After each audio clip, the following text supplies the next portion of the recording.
Hey guys, welcome to Globalysis. Right now and right here, let's give you the inside details on what the invitation of the United States of Biafra government to Donald Trump's inauguration on January 20th, 2025, could mean for Africa, the world, the US, and the United States of Biafra itself. Trust me, you're gonna wanna stick around for this one because this event could set the stage for major geopolitical moves that will keep commentators and policy analysts talking for years to come. First, let's lay the groundwork. The United States of Biafra, which declared its restoration of independence on November 29, 2024, is still on the path toward international recognition. Now, an invitation to Trump's inauguration doesn't equate to formal recognition yet. But wait a minute, this isn't just a casual courtesy or a feel-good moment of inclusion. It's a political signal loaded with meaning. Invitations to high-profile events like a US presidential inauguration are typically extended to allies, key partners, or nations of emerging strategic importance. Every seat at that ceremony represents potential influence, positioning, and, most importantly, future moves on the global chessboard. So, why does this matter? Let's talk Africa first. This invitation could fuel hope and energy among other self-determination movements across the continent. Groups seeking independence or greater autonomy, from Ambazonia in Cameroon to Somaliland in the Horn of Africa, will be watching this closely. Why?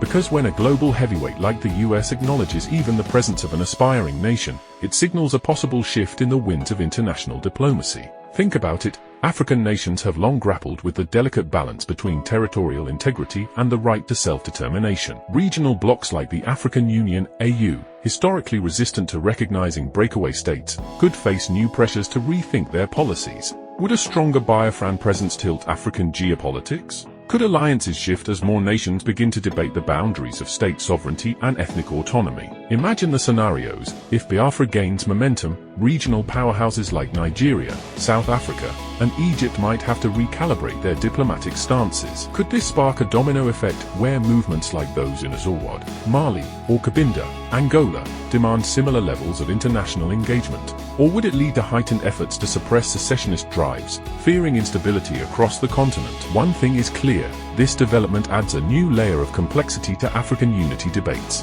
Nations previously dismissing self-determination as a fringe issue may soon find it on the center stage of regional politics. Additionally, peace and security organizations, already burdened by cross-border conflicts and terrorism, might need to shift resources to manage rising nationalist sentiments and newly empowered separatist leaders emboldened by Biafra's symbolic win. Now, what's in it for Trump and the US? History shows that Trump isn't shy about making bold, headline-grabbing moves. From stepping into North Korea to upending traditional approaches in the Middle East, he thrives on rewriting the rulebook of international relations. Extending an invitation to Biafra aligns perfectly with his reputation for disruptive diplomacy. This action positions the US as a potential trendsetter in recognizing emerging geopolitical realities. But there's more to it than mere theatrics. West Africa is an arena of growing strategic importance. It's a region rich in oil, gas, and rare minerals, and home to critical trade routes linking Africa with global markets. By opening a diplomatic door to Biafra, the US could be signaling a pivot in its Africa strategy, one aimed at counterbalancing China's sweeping infrastructure projects and Russia's expanding political influence. While the Belt and Road Initiative connects East Africa to Asia and Europe, West Africa remains a battleground for influence where the US could reposition itself as a champion of freedom, democracy, and economic opportunity. That said, this is diplomacy at its most delicate. Trump's administration might seek to build informal ties with Biafra without making full commitments, walking a tightrope between exploration and endorsement. A misstep could ruffle feathers in Abuja, the heart of Nigeria's economic power, where leaders won't take kindly to what they perceive as an existential threat to their national unity. Will this bold outreach strengthen US-African relations or provoke diplomatic backlash? Time will tell.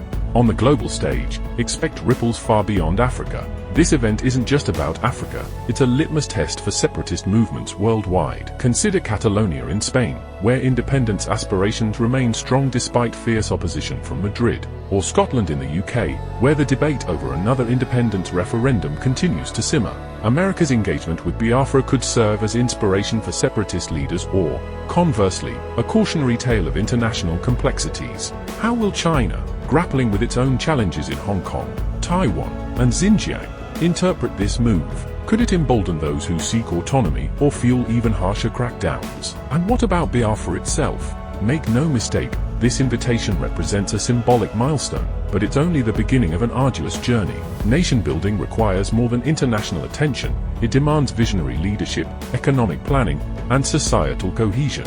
Can the fledgling government of Biafra galvanize its people while avoiding the pitfalls of factionalism and economic instability? Strong institutions, transparent governance, and international partnerships will be essential to crafting a narrative of resilience and progress, rather than one of fragility and conflict. The path forward. This moment raises countless questions. Will the invitation to Trump's inauguration pave the way for formal diplomatic ties, or will it remain a symbolic gesture with no lasting impact? Will Biafra leverage this visibility to gain traction with other world powers, or will it struggle to translate global attention into tangible alliances? Ultimately, the political map isn't redrawn overnight, but every small shift hints at potential tectonic changes ahead. The door to recognition is not fully open, but it's definitely creaking. Whether it swings wide or slams shut depends on the strategic acumen of Biafra's leadership and the reactions of major global players. Welcome back to Globalysis. If you're getting value here, don't forget to subscribe and hit that like button. It helps the algorithm so more people can decode the world's next move with us. Speaking of decoding next moves, tomorrow we'll be diving into how China and Russia are likely to interpret America's engagement with Biafra and what it means for global power dynamics. You don't want to miss it, so stay tuned. Until next episode, see you right there and right then. And hey, what's your take on this? Does this invite hint at future recognition, or is it just political courtesy? Could it be a trial balloon to test international reactions? Let's talk about it in the comments below.